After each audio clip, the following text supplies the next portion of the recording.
Praise the lord. దేవునికి స్తోత్రం. వాక్యంకి వెళ్దాం.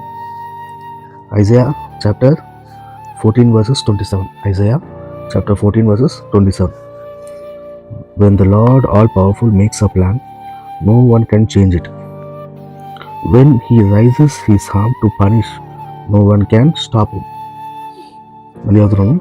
When the Lord all-powerful makes a plan, no one can change it. When he raises his arm to punish, no one can stop him. అర్థమవుతుందా? మీ ద్వారా ఆయనకు ఒకటి plan ఉంటుంది. ఓకేనా? మీ ద్వారా ఆయనకు ఒకటి ప్లాన్ అనేది ఉంటుంది. అది ఆయన చేయాలనుకుంటే ఎవరు ఏం చేయదంట, ఆపలేదంట. ఆ ప్లాను ఎవ్వరు ఆపలేదంట. అపవాది అది జరగనీయకుండా చాలా శోధనలు ఇస్తాడు. కానీ ఆ ప్లాన్ జరగాలంటే మనం ఏముండాలి? సిద్ధంగా ఉండాలి. ఓకేనా? ఆయన ద్వారా ప్లాన్ జరగాలంటే మనం ఏం చేయాలి? సిద్ధంగా ఉండాలి. ఓకేనా? ఆ సిద్ధంగా లేకుండా అపవాది ఏం చేస్తాడు?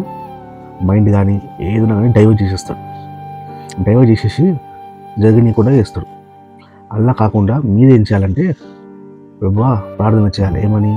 ప్రభువా మా ద్వారా ప్లాన్ ఏముంది అనేది మీరు అడిగి, ఓకేనా, అడగాలి. ఆయనకి అప్పగించాలి. అప్పగిస్తేనే ఆయన మీ ద్వారా ప్లాన్ అనేది చేస్తాడు. కానీ అది ఎవరి వల్ల ఆపలేడు. ఇక్కడ వాక్యంలో ఇంకో విషయం ఉంది. ఏంటంటే when he raises his arm to punish, no one can stop him. చూసారా?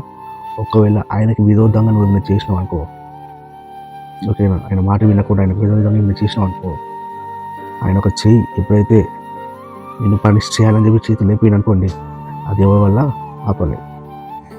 ఓకేనా? ఆయనకి విరోధంగా నువ్వు చేసినావు అనుకో, వాక్యం చదవకుండా ప్రార్థన చేయకుండా ఇట్లాంటి చేస్తావు అనుకో, ఆయన మాట వినకుండా ఒకసారి ఆయన చేయలేపి నేను పనిష్ చేయాలని చెప్పి అనుకోండి అనుకో, ఎవ్వరు ఆపలేరు. మీరు ఆ ప్లాన్ చేయడం ఆయనకి ఎవరు ఆపలేరు. పనిష్ చేయాలనుకుంటే ఎవరు ఆపలేరు.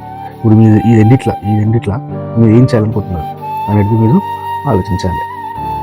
ఓకేనా? ఆయన ప్లాన్ ద్వారా మీరు నడుచుకోవాలనుకుంటున్నారా?